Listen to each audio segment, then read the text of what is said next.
नमस्कार, आपका स्वागत है हमारे YouTube चैनल शिक्षा सखा पर। आज मैं आपके लिए लेकर आई हूँ कक्षा 7 की गणित की पाठ्य पुस्तक में अध्याय 12। इस वीडियो में हम प्रश्नावली 12.3 के सवालों को हल करेंगे और इसके बहुविकल्पीय प्रश्नोत्तर करेंगे। अगर आप मेरे चैनल पर नए हैं और अभी तक आपने मेरे चैनल को सब्सक्राइब नहीं किया है तो प्लीज़ मेरे चैनल को सब्सक्राइब कर लें और बेल आइकन को ज़रूर दबाएं। मैंने अपने चैनल की प्लेलिस्ट में सब्जेक्ट वाइज लिस्ट डाली हुई है। आप जिस भी सब्जेक्ट के लेसन को देखना चाहते हैं मेरे चैनल की प्लेलिस्ट में जाकर उसे देख सकते हैं। तो चलिए शुरुआत करते हैं प्रश्नावली 12.3। पहला सवाल, किन्हीं दो आकृतियों के नाम बताइए जिनमें रैखिक सममिति और क्रम एक से अधिक की घूर्णन सममिति दोनों ही हों। तो चलिए हल करते हैं।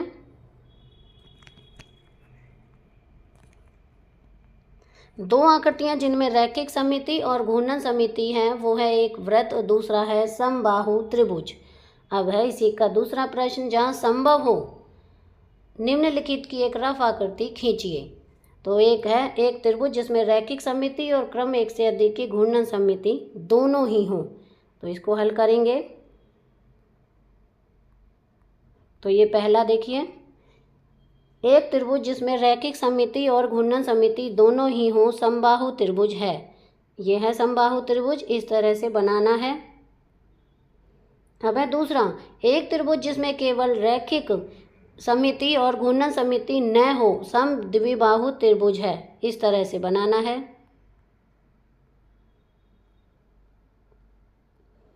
नंबर 3, एक चतुर्भुज जिसमें घूर्णन सममिति हो परंतु रैखिक सममिति ना हो समांतर चतुर्भुज है। इस तरह से बनाना है। नंबर 4, एक चतुर्भुज जिसमें केवल रैखिक सममिति हो परंतु घूर्णन सममिति ना हो समद्विबाहु समलंब है। इस तरह से।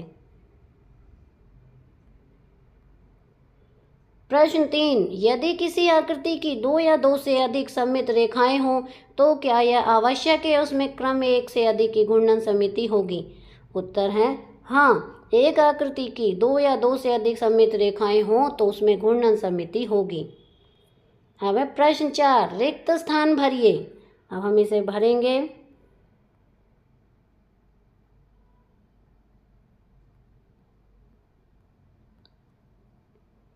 यहाँ है आकार, घूर्णन का केंद्र, घूर्णन सममिति का क्रम और घूर्णन का कोण। वर्ग, विकर्णों का प्रतिच्छेद बिंदु और भुजाओं के लंब समद्विभाजक का 4 90 डिग्री। आयत, विकर्णों का प्रतिच्छेद बिंदु और भुजाओं के लंब समद्विभाजक 2 180 डिग्री।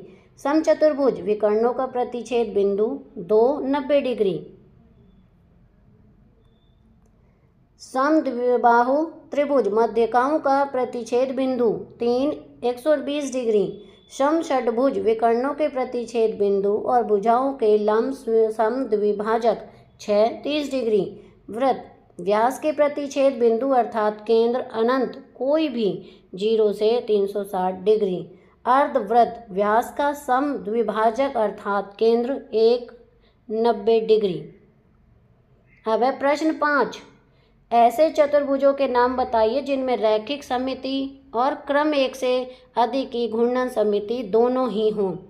तो इसका हल है वर्ग के रैखिक सममिति और क्रम एक से अधिक की घूर्णन सममिति दोनों ही होते हैं। प्रश्न 6, किसी आकृति को उसके केंद्र के परित 60 डिग्री के कोण पर घुमाने पर वह उसकी प्रारंभिक स्थिति जैसी दिखाई देती है। इस आकृति के लिए ऐसे कौन से अन्य कोणों के लिए भी हो सकता है।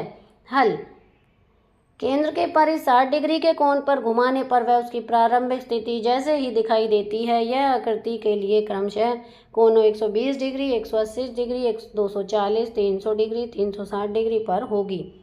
प्रश्न 7, क्या हमें कोई ऐसी क्रम एक से अधिक की घूर्णन सममिति प्राप्त हो सकती है जिसमें घूर्णन के कोण निम्नलिखित हों।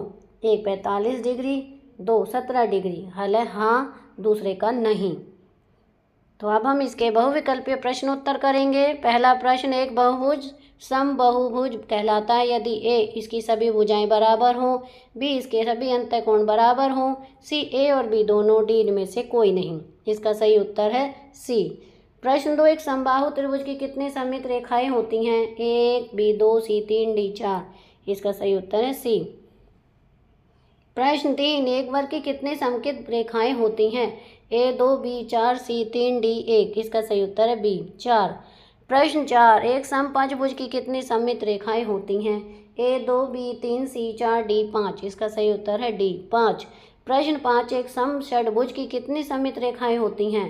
A1, B3, C6, D5। इसका सही उत्तर है सी 6। प्रश्न 6, एक चतुर्भुज की कितनी सममित रेखाएं होती हैं?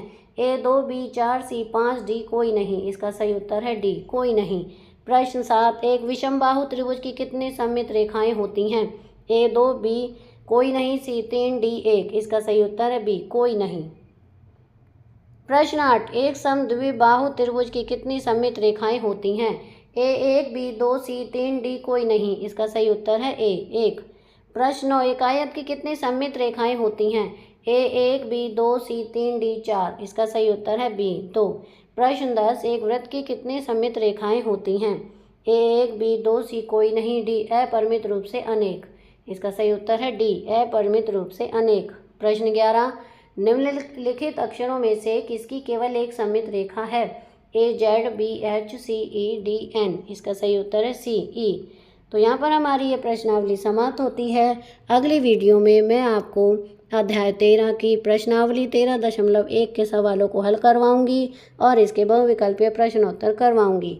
आपको मेरी ये वीडियो कैसी लगी मुझे कमेंट करके ज़रूर बताएं। वीडियो को लाइक करें, शेयर करें और चैनल को सब्सक्राइब करना ना भूलें। Thank you.